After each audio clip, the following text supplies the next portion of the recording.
this is going to be a little bit. This is going to be a little bit of a dance. I hope Chopel can help me with this, and you, Gloria. But can we share now the refuge? Sure, I'll share. Yeah, Chappelle's the expert, David. Okay, Chopel, thank you. Okay, because obviously, this is a uh, courtesy of DNKL, which, for those of you who don't know, is just a wonderful, wonderful place in Redding, Connecticut, where Chopel and Geshe Darge and Rinpoche have honored us, and many more have honored us with their teachings. So, let's start out here by taking refuge, and you can see the first couple paragraphs are three times. The last one is one time, and if for any reason you don't feel comfortable with this, it's okay. You can just read them and listen, which is in any case much better than just saying the words if you're not absorbing them. And of course, Dalai Lama is all about stick to your own religion. You don't have to become a Buddhist, but bodhicitta is something we all can practice. So let's take refuge together by saying this three times. I take refuge in the Guru. I take refuge in the Buddha. I take refuge in the Dharma. I take refuge in the Sangha. And you can all turn on your mics and let's say it together. I take refuge in the Guru. I take refuge in the Buddha. Buddha, take I take refuge in the refuge in the Dharma. Dharma, I take refuge in the refuge in Sangha. the I take refuge in the Guru. Guru, I take take refuge in the refuge in the Buddha. Buddha, I take take refuge in the refuge in the Dharma. Dharma, I take refuge in the in the Sangha. Sangha. Now the next one three times also. In the most excellent Buddha, Buddha, Dharma, and Dharma, and Sangha, Sangha, I take refuge refuge until until becoming being enlightened. enlightened, By gaining merit and through giving and the giving like, and the like, may I attain Buddhahood to Buddhahood, the benefit beings. benefit of all. In the most excellent Buddha, Dharma, and Sangha, I take refuge until becoming enlightened. By gaining merit through giving and the like, may I attain Buddhahood to benefit beings. In the most excellent Buddha, Dharma, and Sangha, I take refuge until becoming enlightened. By gaining merit through giving and the like, may I attain Buddhahood to benefit beings. And now, thank you, Chopel. May all beings have happiness and the cause of happiness. May they be free of suffering and the cause of suffering. May they never be without the perfect joy that knows no pain. With boundless equanimity, may they be free of clinging to those close to them and hating those distant from them. May all beings have happiness and the cause of happiness. May they be free of suffering and the cause of suffering. May they never be without the perfect joy that knows no pain. With boundless equanimity, may they be free of clinging to those close to them and hating those distant from them. May all beings have happiness and the cause of happiness. May they be free of suffering and the cause of suffering. May they never be without the perfect joy that knows no pain. With boundless equanimity, may they be free of clinging to those close to them and hating those distant from them. And now the last one, just once, but the supreme precious bodhicitta. In those without it, may it arise. In those who have it, may it not decrease, but keep on increasing more and more. And this brings us to our subject for tonight, which is beginning bodhicitta, also known as the awakening mind or the mind of enlightenment. And I have to thank you, Gloria, for this topic. Just preparing for it, for me, has been an amazing learning experience. Um, and what a wonderful topic you chose. Going when I look deeply inside, which I feel a responsibility to do, I find myself so lacking.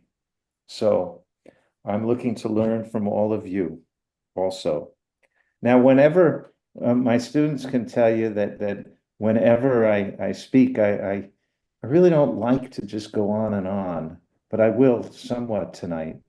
Um, I like to, there's a critique of the banking method by Paulo Freire, who was a Brazilian revolutionary. And he said that, the usual method is, the speaker or teacher banks the students. The students know nothing, the teacher knows everything. Well, in this case, I don't think that's true. Um, and so I hope that we can all participate. So if anyone has a question or wants to say something, by all means, let's join in. And I think Chopa, you could take down the screen share right now. Great. Um, Now, another thing is that, we're talking about something that's incredibly deep. I mean, bodhicitta, as I'll get into, incredibly deep. And we have here with us, all of you, hello, Brendan, all of you with such different knowledges, backgrounds, karmas, histories. Hello, Richard. And wouldn't it be wonderful to bring all those to bear here? So I'll talk a little, I'll bank you a little bit, but we'll go on. Of course, we're here, it's a safe space, and we should all have fun. Hello, Rebecca, too. Um, I also just want to take a minute and think for a moment and send good wishes to John Ruane wherever he is. Um, you know, we we miss him. We miss him. Okay. So here's what I'm thinking that we could do together. I'll speak for about a half hour on what is bodhicitta. And then we could go after that to spending a few minutes on how do we practice bodhicitta in this world.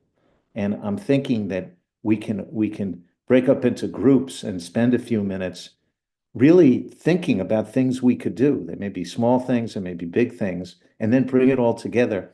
And hopefully you can write some of those in the chat because I'm looking for inspiration from all of you. You may have amazing ideas, which, or even if they're not amazing, even if it just may touch us in terms of, wow, I really should do the dishes more, right? And all of that. And Brendan, who's with us, he helps run the Compassion Institute at Emory University for many, many, many years. So Brendan, whenever you have anything to contribute, we're all ears. Okay, and then I figured we'll end it up with a little meditation and uh, uh, and start to cultivate bodhicitta within ourselves. So so bodhicitta, okay, what is it? Bodhi in the Sanskrit means enlightenment or awakening. Chitta means mind. And uh, and really, as His Holiness Dalai Lama says, there are really two aspects to this bodhicitta. One of them is to have the aspiration, the desire to fulfill the welfare of all sentient beings, right?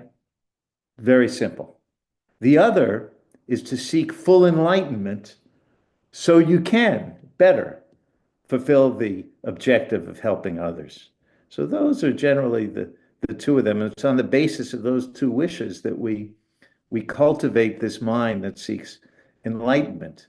And the first part of it, just um, fulfilling the welfare or aspiring to fulfill the welfare of sentient beings, not particularly religious or Buddhist or cosmic. You don't have to be a Buddha to aspire to fill the welfare of sentient beings.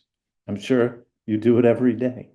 And maybe we can learn to do it a little bit better. The second one, okay, is very cosmic. Become a Buddha. Then you can do amazing things. To help sentient beings because that's the whole deal. So in the Tibetan, this bodhicitta, we say it's Changchupsen, and maybe some of you know Tibetan or are studying Tibetan. Um, uh, with Susan Altabet and Kaya. Um, so Changchup means uh, enlightenment, and Sem means mind. But if you look at the components of that, Changchup, Chang means to cleanse or purify, and Chup means to understand. So if you look at the way the Tibetans interpreted it, it's it's bodhicitta is a mind comprehending purity, right? So that sounds pretty interesting. A mind contemplating purity. So how do we get from a mind contemplating purity to compassion, right? I get it. A mind contemplating purity or perfection. Okay. And compassion. So the reason we do is because in the Buddhist way of thinking, these things are intimately related. In fact, a very common phrase in Buddhism is wisdom and compassion inseparable. And why are they inseparable? Because in a way, wisdom, knowing how things really are, is compassion. So what is wisdom? Wisdom is seeing reality, seeing that persons and things are are empty of a separate, overdone, or intrinsic existence, right? Like I'm not capital D David, right? Oh, I'm capital D David. Once I start thinking I'm capital D David, I'm on an ego trip, and it's going to be hard for me to relate to anybody or anybody relate to me. Um, or we do it the other way too sometimes. So like I'm nobody, I speak and nobody listens to me. Nobody looks at me, I'm nothing. And we make it capital N nothing. We kind of overdo that too. Um, and so the thing is that once we get rid of those barriers of overdoing things, then we see that there's a much more of a connection between us and everything else, right? Does that make sense?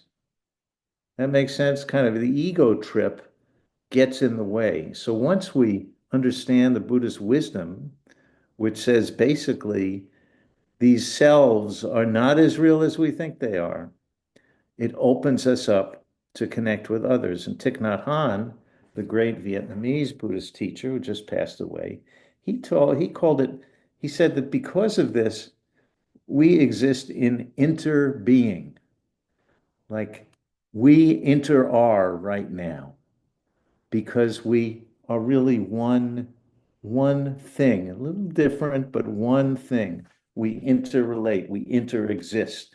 And in Buddhism, actually, in the Avatamsaka Sutra, there's a great uh, analogy for this. It's called Indra's net, right? And what it says is, in the realm of the god Indra is a vast net that stretches infinitely in all directions. Get this, in each eye of the net that's infinite is a single brilliant, perfect jewel. Each jewel also reflects every other jewel, infinite in number, and each of the reflected images of the jewels bears the images of all the other jewels, infinity to infinity. Here's the key, whatever affects one jewel affects them all. And and we certainly see this, and you can imagine what the world would be like if you could really see that. Like here we are, I'm looking at all of you, I'm looking at John, I'm looking at Mary, and imagine that we're all jewels in this Indra's net. And we're all shining at each other, and it's a beautiful thing. But not only us who are together, but everyone, the people walking on the street, the people you don't know, all of them too. So, and if you want also, here we are, we're all on our computers, right? Each of us is kind of cloistered away.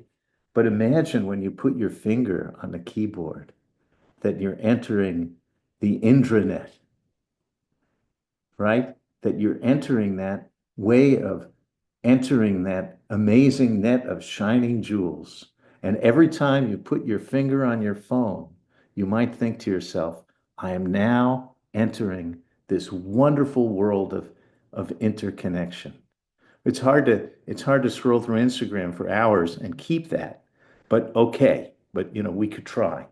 So the compassion approach, that's kind of the wisdom approach. If you start with wisdom and you see everything is interconnected, nothing's overdone, then you connect and you get to compassion. You used to do it the other way too. In fact, spoiler alert, we all do it both ways. But the other way would be you're a mammal. You're compassionate. You were born from your mother. You love to cuddle. We have some other attributes as humans that aren't so great, but we definitely have this kind of compassion. Now, I once gave a talk to a bunch of very savage lawyers on compassionate lawyering, and it was amazing how after a few minutes, some of the most uh, aggressive lawyers started getting emotional and talking about compassion. So we all have it, or at least most of us. Now um, the Heart Sutra, which you all know, the most chanted, studied little text in Buddhism. There is no I, there is no nose in emptiness, there's no Buddha, there's no four noble truths. It's the only Perfection of Wisdom Sutra where the main speaker is Avalokiteshvara, the Bodhisattva or Buddha of compassion, right? So it's not a coincidence. It shows this wisdom and compassion are inseparable. So seeing reality, being compassionate and loving, and being in love, they're all the same thing, according to the Buddhist teachings. Now what to do with some forms of neurodiversity? Some of that is in the news a lot these days. They might do better with wisdom, right? And when you look at, for example, the Buddhist practices on meditating on emptiness, or and look at Shantideva's entry into the Bodhisattva way of life, you see that there is some attention given to a kind of logical progression through which you see that you don't exist the way you think you did, and you're not separate the way you think you are. So that's very interesting that way.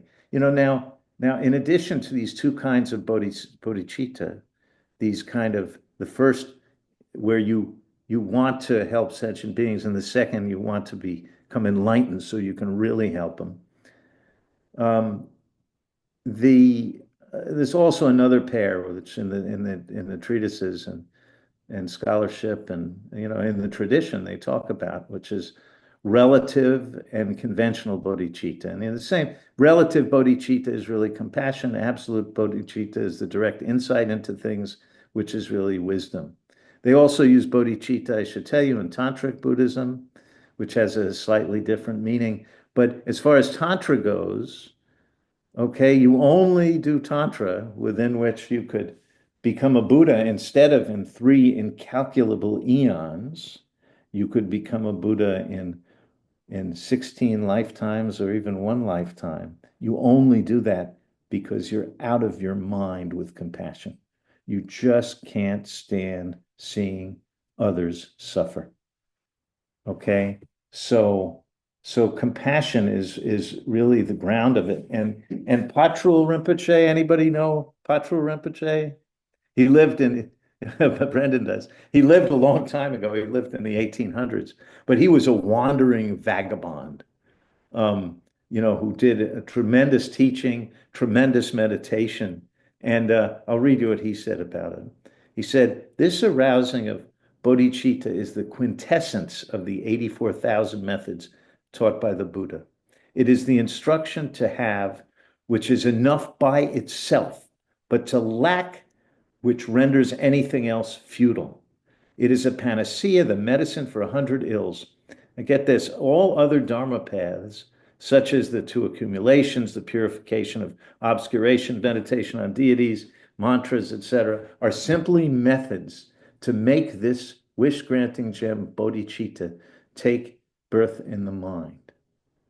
So this is this is the key. I remember when I first went to learn Tibetan from my beloved teacher, Losang Jamspal, who passed away this year, actually last year now. I figured I'd test him, when I got in there. And I said, Genla, what is Dharma? He looked at me and he said, benefit others. I've never heard a better definition of Dharma. So simple. Now, one thing that people wonder about is, what about ourselves? Should we have compassion for ourselves? What do you think? Thumbs up or thumbs down? What do you think? Should we have compassion? Jerry says yes. Okay. Well, everybody says yes. Okay. Okay, that's very Western. But but Buddhism, the thing about it is wherever it went, it adapted. And this is the whole methodology of upaya or skillful means. And and we in our culture, there's an awful lot of self-loathing. So we need some compassion because it's really something that's more for us. You don't find a lot about self-compassion, a lot in the scriptures. Although although you do find some, Gelek Rinpoche. Anybody know Gelek Rinpoche? We lost also. But Gelek Rinpoche, he said that, before developing compassion for others, you have to have compassion for yourself.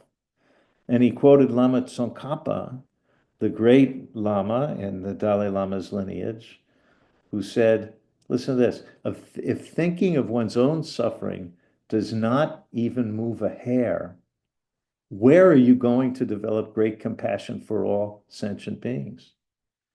As usual from Lama Tsongkhapa, it's a good point. If you can't really react and have compassion with respect to your own suffering, that's right there, right in front of you. How are you gonna have it for sentient beings? And I might add that Thich Nhat Hanh developed so many wonderful meditations for, I think, people like us.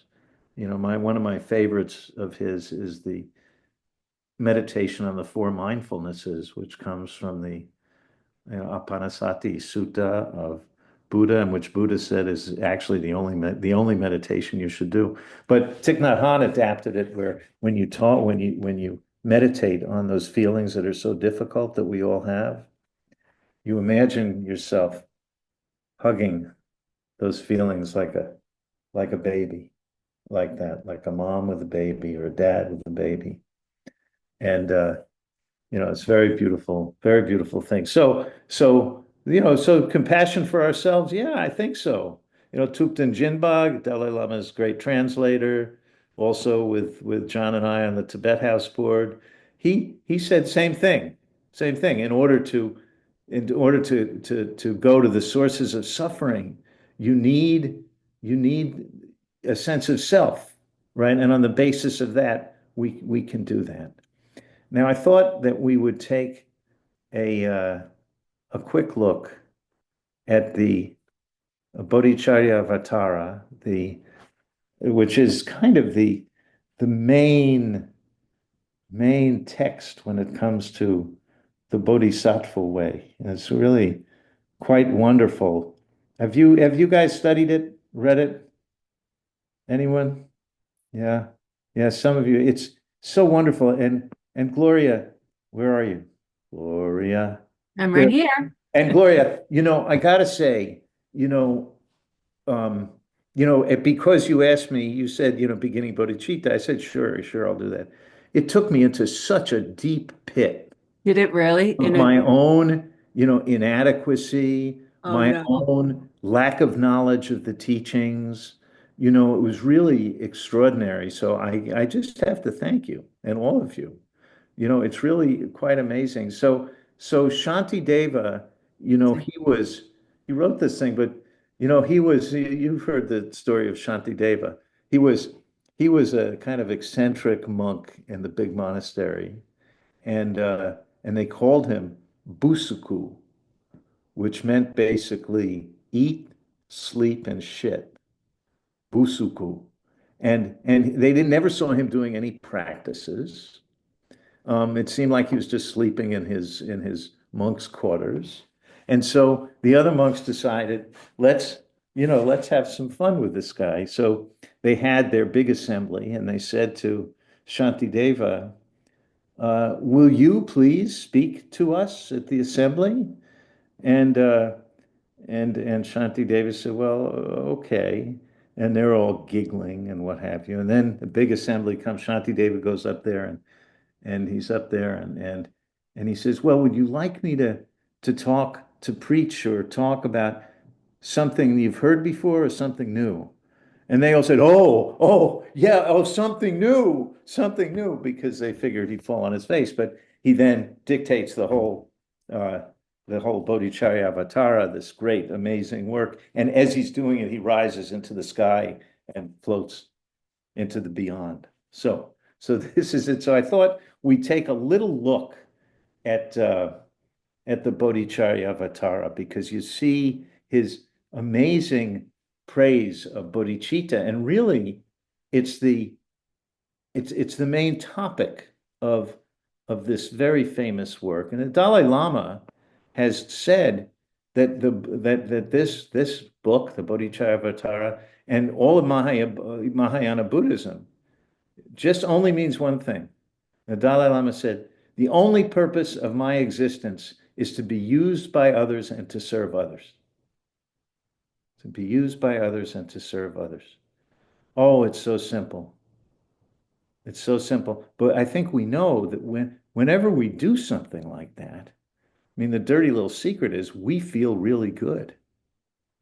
But even that we should give away. So let's look, Chopel, if you could, we could go and quickly go through some of the high points of this, if you don't mind. And so here we are, now I'll just read kind of the high points from five. This is very famous.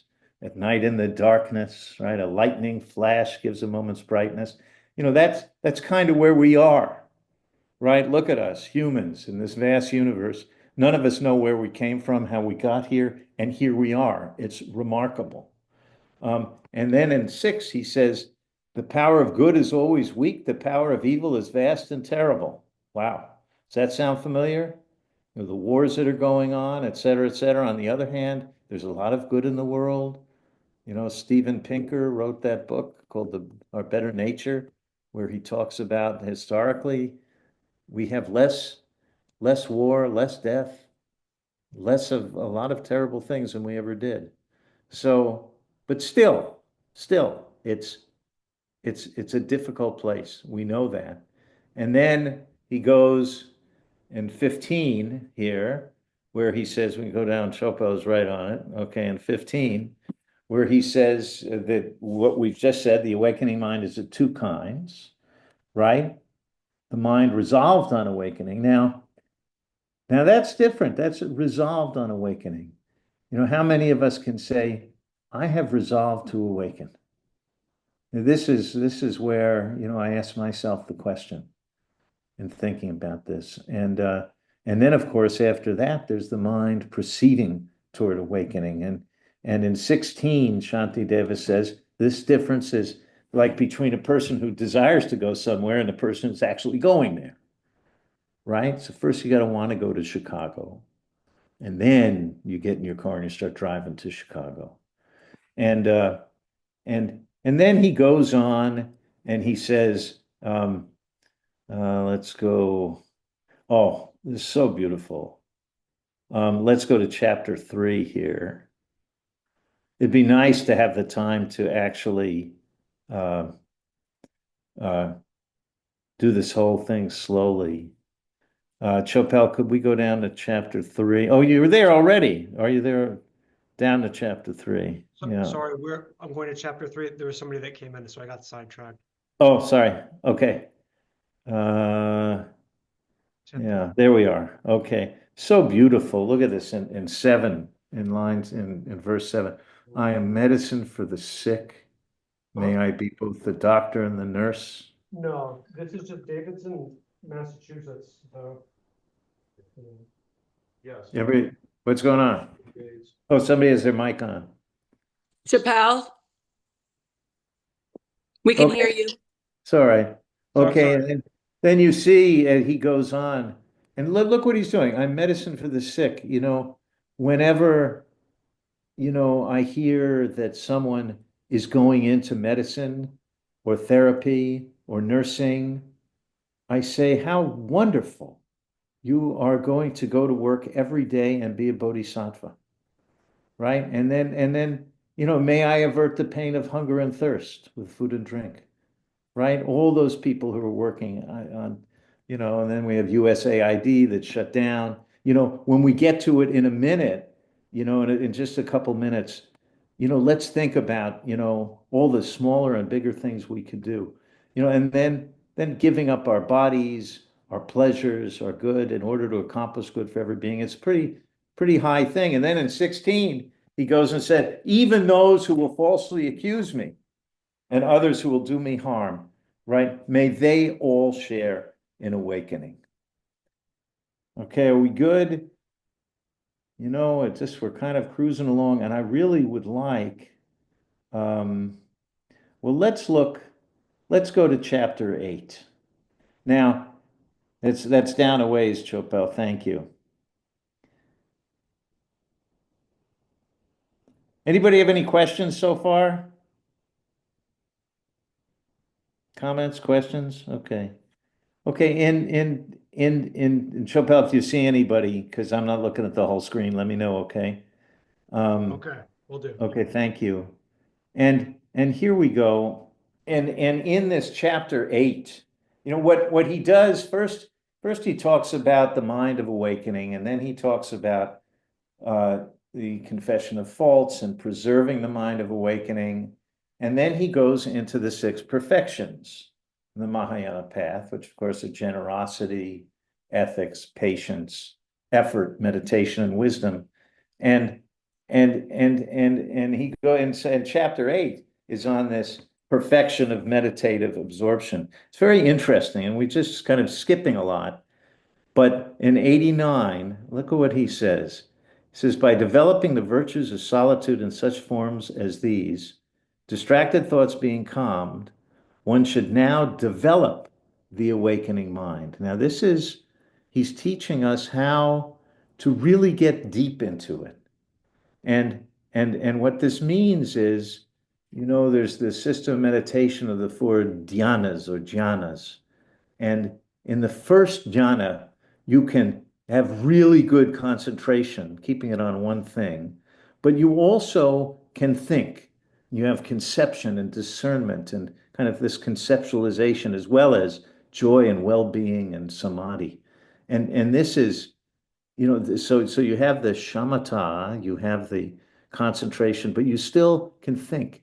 And the other ones in the next one, the second jhana, et cetera, you give up that conceptuality. So here you are, imagine you're sitting there and you're deep in concentration, and you can start to think about all of this. And then he tells you how to do it in 90, right? Meditate intently on the equality of oneself and others, right? As follows. All equally experience suffering and happiness. I should look after them as I do myself. Wow, doesn't that say everything? Right? And then he goes into this reasoning it's very interesting. In 91, he says, just as the body with its many parts, from division into hands and other limbs, should be protected as a single entity, so too should this entire world, which is divided, but undivided in its nature, to suffer and be happy. Now, interesting, right? In other words, does the hand care that the leg is hurt? Yeah, it's kind of it seems a bit artificial, this kind of logic. What do you think? Does it a little bit artificial? I mean, it's great if you can do it, okay?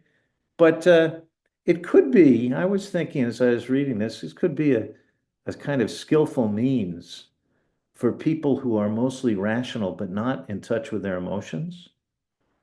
And for emotional beings like me, right, compassion is a more effective initial or beginning way to bodhicitta. Just, see and go and love. But imagine somebody like, I can't imagine, can anyone think of anybody like this whose emotions are deeply suppressed?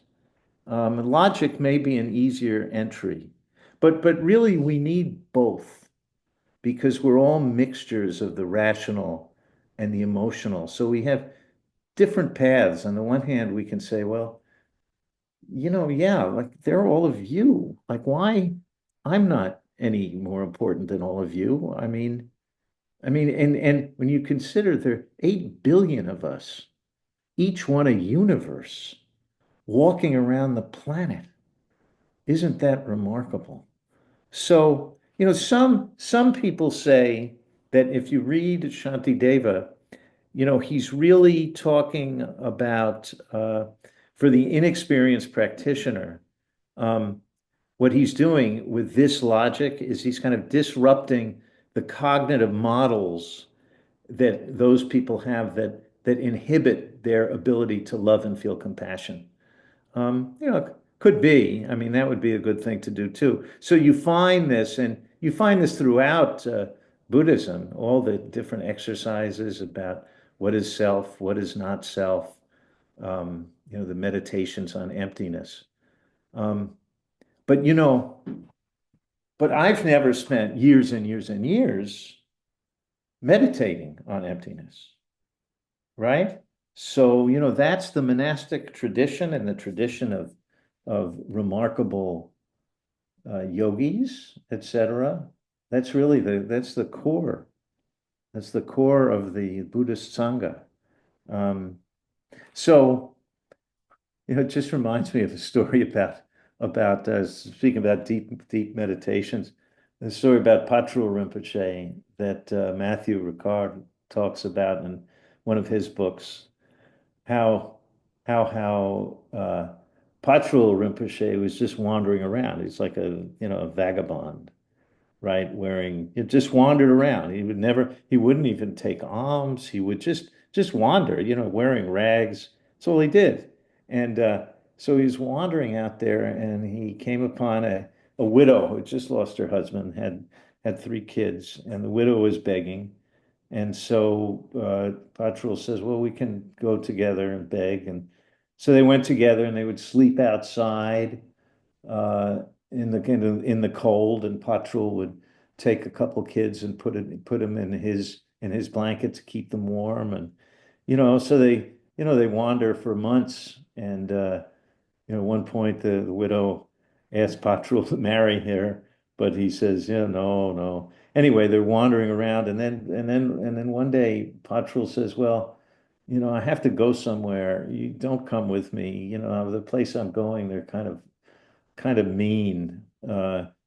And I'll come back and get you. And so he left, and the reason he left is because they had called him to the big monastery to give a teaching, and so then he's there, and of course they're bringing him all kinds of offerings, and he says, no, I'm having a very special person coming in a few days. Save them for this special person. And then the word gets out to the populace, and that Patrul Rinpoche is going to be preaching, and so the widow hears about it, and they all go, and he teaches, and finally afterwards she's coming up to get blessed. She was far away during the teachings, and she sees it's him, and of course it's a beautiful story, and of course she's the person for whom he asked that all the alms be saved for. Um, pretty good. Cute story, huh? Okay. So in this chapter 8, we go through it, and now before we come up with I hope we can come up with some real good suggestions from all of us of things we can do to, begin bodhicitta or make it a little bit better. But let's look at the dedication. which is very, very famous. His Holiness Dalai Lama always talks about this. Um, and so, Chopel, if we could get that dedication up, thank you.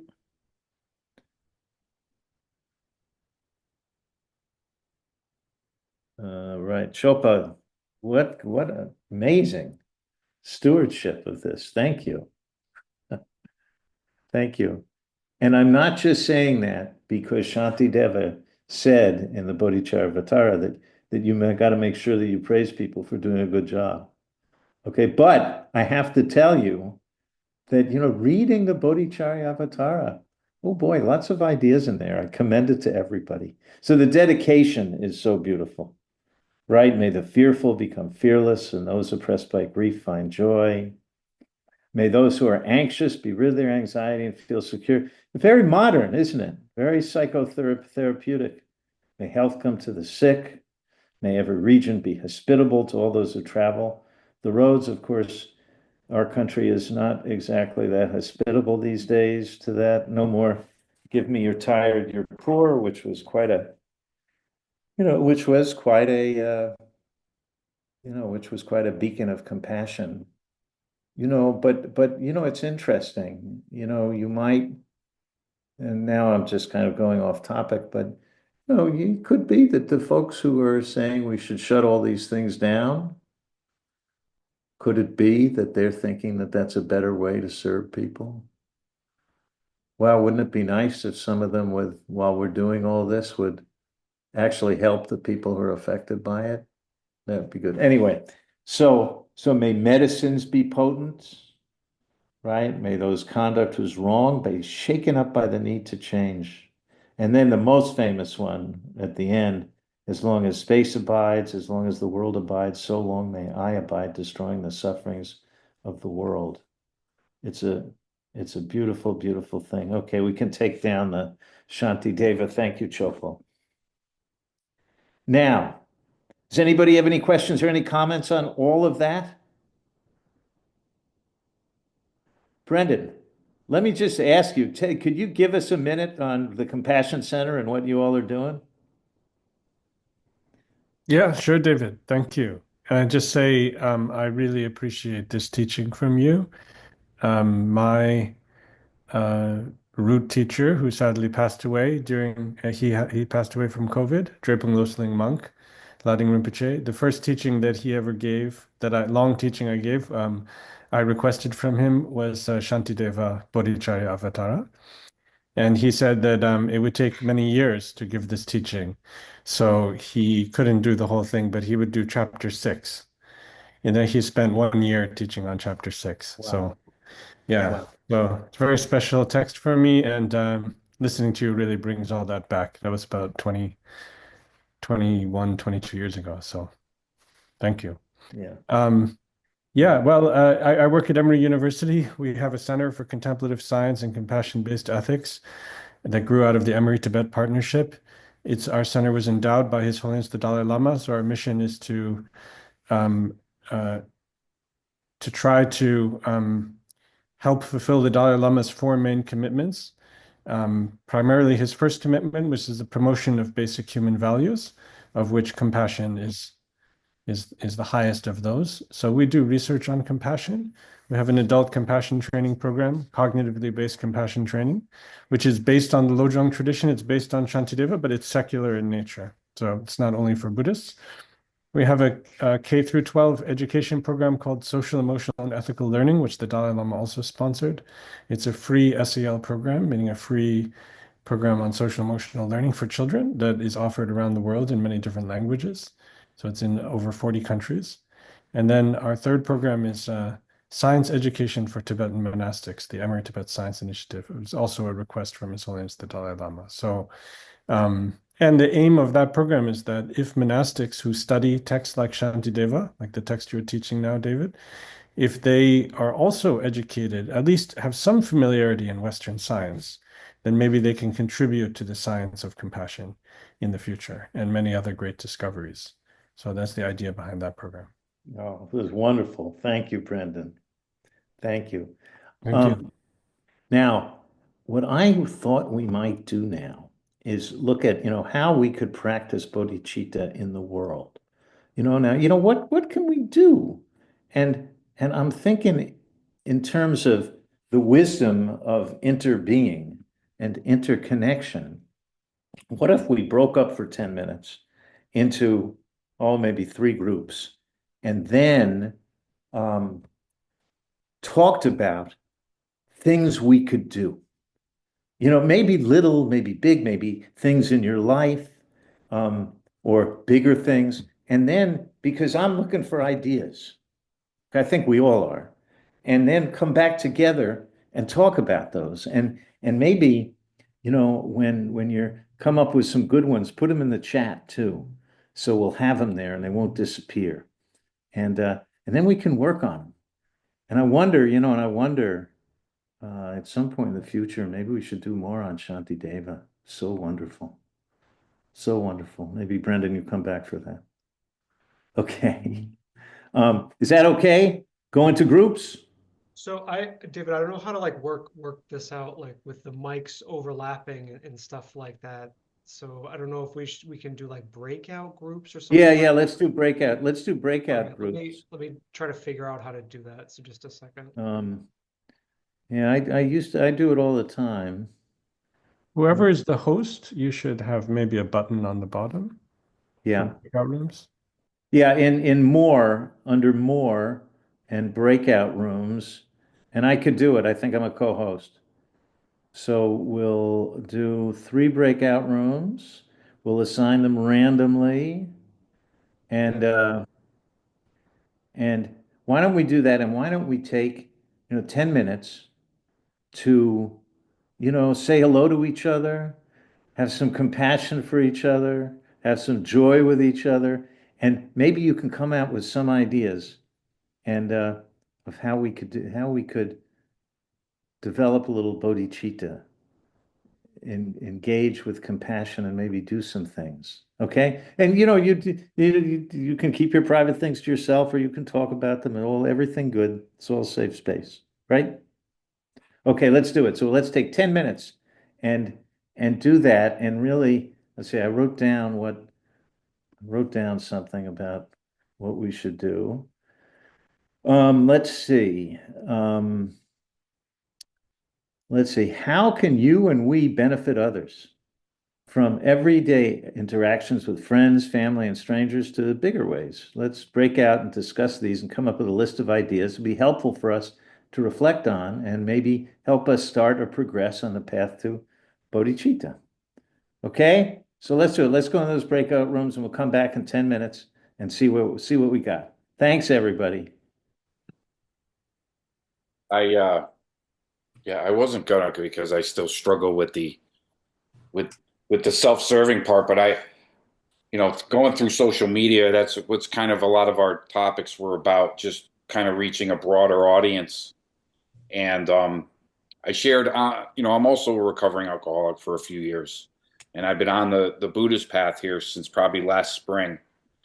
And putting the two together, there are some folks that are recovering alcoholics that start recording, broadcasting on day one when they're still going through, they're still gripped with the obsession, and then how their journey is going. And it's beautiful to see the change in their life as they, make changes. And I said, wouldn't it be nice if somebody did that on the Buddhist path to kind of help out, to get the message out there of the teachings and how they really encompass,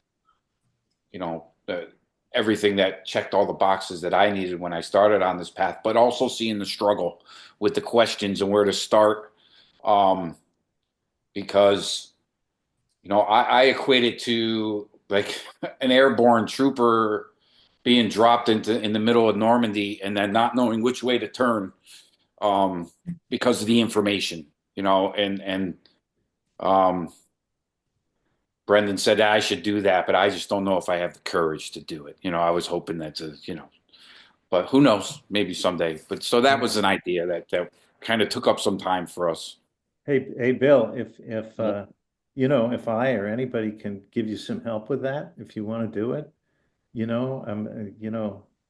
I'm all ears, you know. Okay. Be glad to help in any way. It's something to contemplate. That Yeah. was something that we Yeah. talked about in our breakout group. And then Brendan was gonna and give us the secret to life, and we're all listening intently, and he disappeared. Well, first of all, I already volunteered you, David, didn't I, Bill? I said David's going to help you if you do this.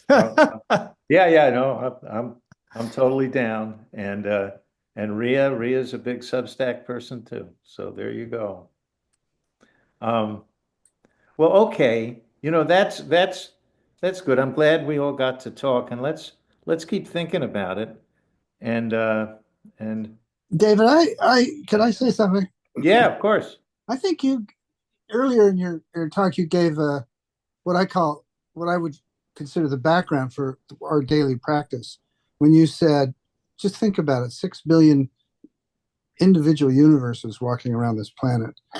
And so when we approach every day, what can we do?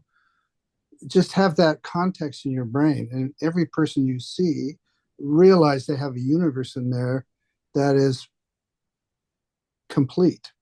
And so Yeah, you yeah. need to just find ways of honoring that with your interactions with them. So Yeah. thank you. That's for me Yeah. a daily sort of appreciation of each Yeah. being. Yeah, thank you. That's really good.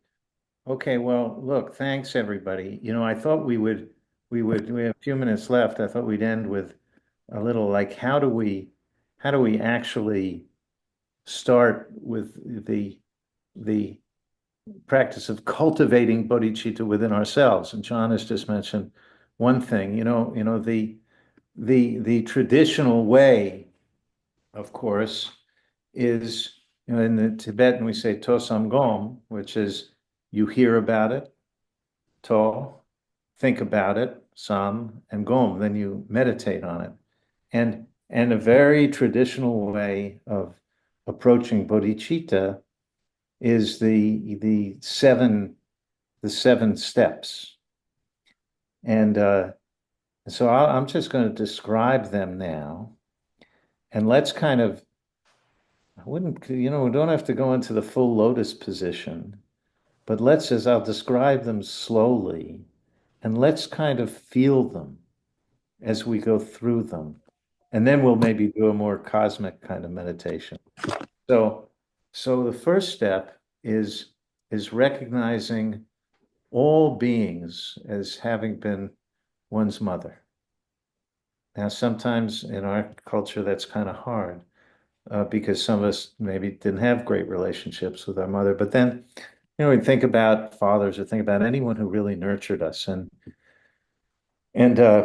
but traditionally, it's thinking about our mothers. So you see like, whoever it is, the person on the street or Donald Trump or, or whoever it is. And you say, okay, you were my mother, right? And and you think about that. And if we've been circulating through infinite time and space, then yes, Jerry, has been my brother, Alexei has been my husband. Yeah, just go all around. So that's the first one. And then the second one is recognizing the kindness of the mother sentient beings as she changes our diapers, stays up all night with us, feeds us. It's remarkable what she or he has done for us. And then in this meditation, we think I should repay that kindness. Look at all that she's done for me, and that's everyone. Look at all they've done for me. And then we think about our love for them. We say, may they be happy and have all the causes of happiness. Right? And then that's the love part, and the compassion part is may they not suffer. May they be free of any suffering and the causes of suffering. That's the fifth one. And then the sixth one is what they call this extraordinary intention. And, this is what Mindholder was talking about in the group. It's my responsibility to bring them happiness and free them from suffering. The actual, I'm going to become a Buddha to do that for them. And this is the path to the seventh stage, which is Bodhicitta. Is that all? Then this is a very traditional way of meditation. And it opens our hearts, because when we think of that person, our mother, we open up. This is the essence of, being human, being a mammal, the reason we're all here. So thank you, thank you, thank you. How can I possibly repay you? I will try my best to become the best that I can be, just so that you will never suffer and you will be happy. So, then I figured, let's do a little meditation now. Now, Chopel, could you please put up this little diagram that I made? It's not a masterful work of art. Right. Okay. So, I think about this a lot. Now, if you look at what's going on here, you see, in the middle, it says D. See, this is and surrounded by Om Ara Padzana, and then go the middle D. That's the mantra of Manjushri, the Buddha or Bodhisattva of wisdom. Remember, we have wisdom and compassion inseparable. And Om Ara Padzana D, Om Ara Padzana D. It goes clockwise. See that? Om Ara Padzana D. So if you imagine, you take this and you put it in your heart mind, which is right, in your heart there, and imagine it's lying there flat, maybe a little smaller in your heart, and you're going clockwise, Om Ara Padzana Di, Om Ara Padzana Di, Om Ara Padzana Di, and that's the wisdom of emptiness. Whatever comes in there, no matter what it is recognized as being beautiful light and reflection, all the jewels. That is nothing that can harm you in any way. Om Ara Padzana Di, Om Ara Padzana Di, Om Ara Padzana Di, Om Ara Padzana Di. It's the wisdom of emptiness. So that if something looks terrible and comes into that mantra, it's dissolved and turned into light. And so then also, if you look at it, see, that's going clockwise. Now look at these spokes. These spokes coming out here, Om Mani Padme Hum, Om Mani Padme Hum, Om Mani Padme Hum. And that's the mantra of Avalokiteshvara. That's the mantra of compassion. Om Mani Padme Hum, Om Mani Padme Hum. And so during this meditation that we can do together, at a certain point, we're going to be doing what's called Tong Len. That means sending and taking. And what we're sending is light and happiness to all those sentient beings. And what we're taking, you can imagine it as being a black cloud, maybe, all their suffering. And the reason, and it's okay, we can do this. You know why? Because in this vortex, Om Mani Padme Hum, Om Mani Padme Hum, going that way, Om Ara Padzana Di, Om Ara Padzana Di going this way, and Om Mani Padme Hum, Om Mani Padme going this way. That vortex combines wisdom and compassion. And so that enables us to send out the light. So just remember that, and that'll be in your heart. And so let's imagine that there's let's first, get into a comfortable position and take a few breaths.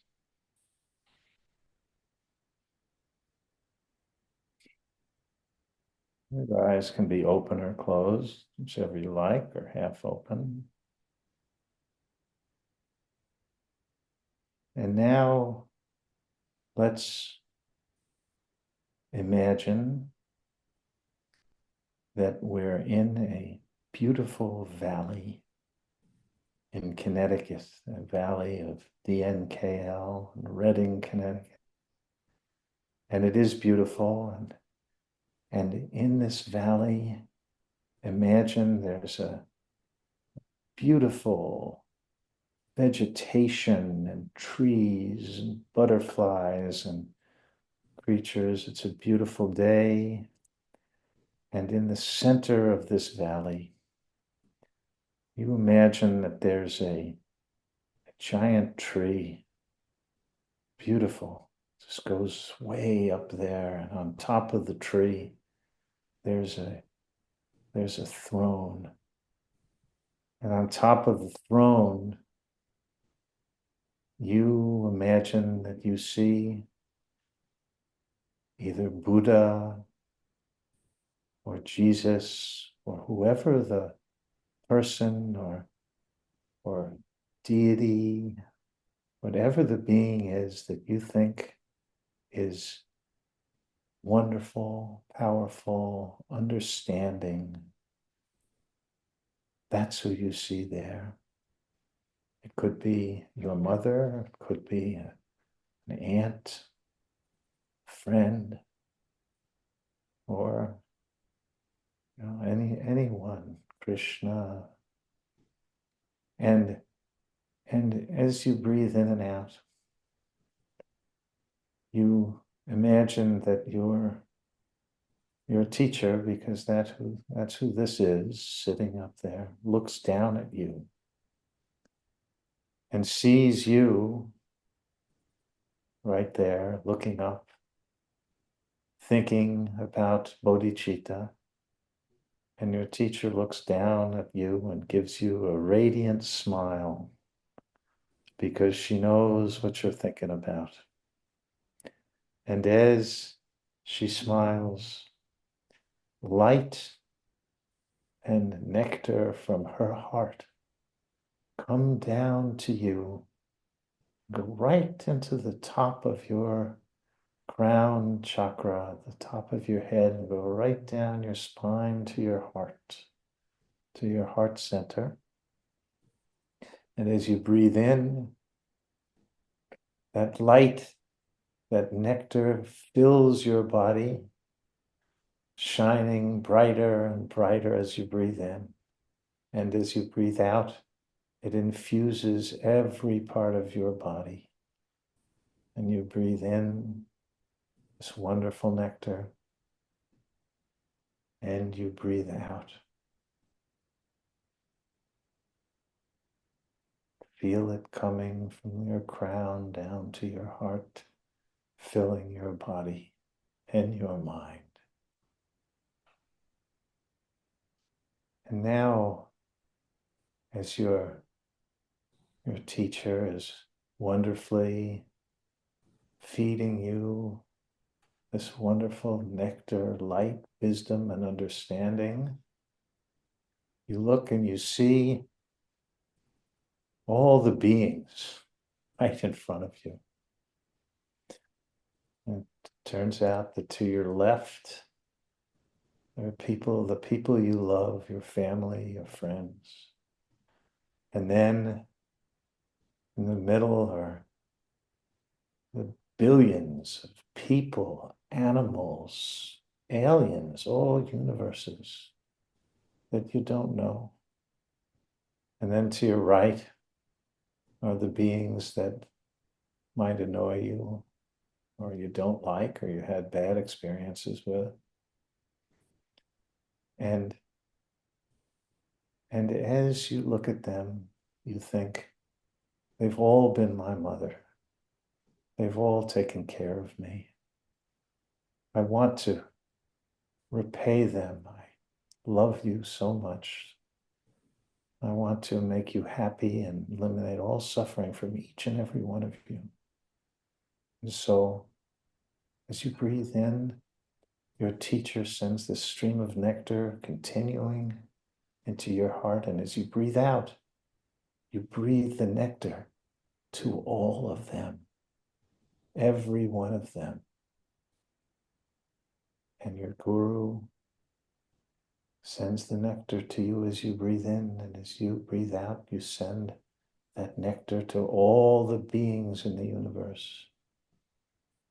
And now, as this is going on, you remember, you imagine, you see that there's at your heart center, Om Marapadjanadi, Om Marapadjanadi, Om Marapadjanadi, the mantra of Manjushri, going clockwise, and then in the spokes, Om Mani Padme Hum, going counterclockwise, Om Mani Padme Hum, Om Mani Padme Hum, Om Mani Padme Hum, Om Mani Padme Hum. And it spins both ways. And now not only in 2 dimensions, but in 3, 4, 5, 6, a zillion dimensions. Om Marapadjanadi, Om Mani Padme Hum, Om Marapadjanadi, Om Mani Padme Hum, Om Marapadjanadi, Om Mani Padme Hum. And the tendrils of that Om Mani Padme Hum go out to all of the beings, infused with the nectar and light that's come from your teacher. And now, because you have this amazing vortex in your heart that is sending light and wisdom and is light and wisdom, as you breathe in now, you take all the suffering and problems from those beings. It might look like a black cloud as you breathe in, it goes into your vortex and is dissolved in this light. And then as you breathe out, the wisdom, the light, the nectar shines to all of those beings. As you breathe in, you take the tongue of Tonglen, the Len of Tonglen, you take their suffering, and then you send your light and the light that's come from your teacher out to all of the beings. And let's take a few breaths just concentrating on that and doing that.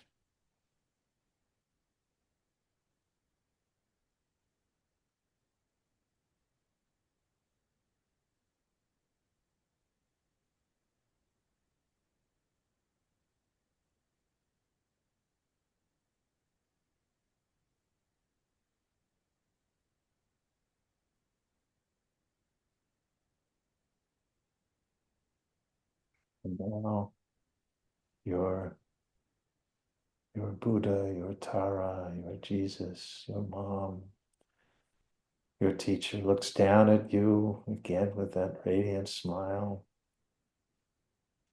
And the nectar is still flowing. And then you take all the nectar from your teacher. And your teacher comes to the top of your head and just dissolves right into you. So now you embody your teacher too. And then you take all that wonderful light and energy and you send it out to all the beings. May all beings be happy. May they not suffer. May they have the happiness that is without suffering. And may they abide in equanimity, free of the attachment and aversion of holding some as close and some as distant. Om Mani Padme Hum. And now, let's come on back. And Chopal, the diagram can also go to all the beings. And here we are. And it's time. And much love to all of you. I'm always here for all of you, any of you. And let's be there for each other. Thank you so much. Thank you all. Thank you so much. Thank you. Thanks to all of you. Great to see everybody. Let's all be in touch. You can come back anytime. You know Okay. that. Okay. Okay. Bye, David. See Okay, you. bye, everybody. Bye-bye. Chopel, thank you so much. Certainly happy to do it. Okay, take care, Thank everybody. you. Brendan, great to see you. Bye-bye. Bye.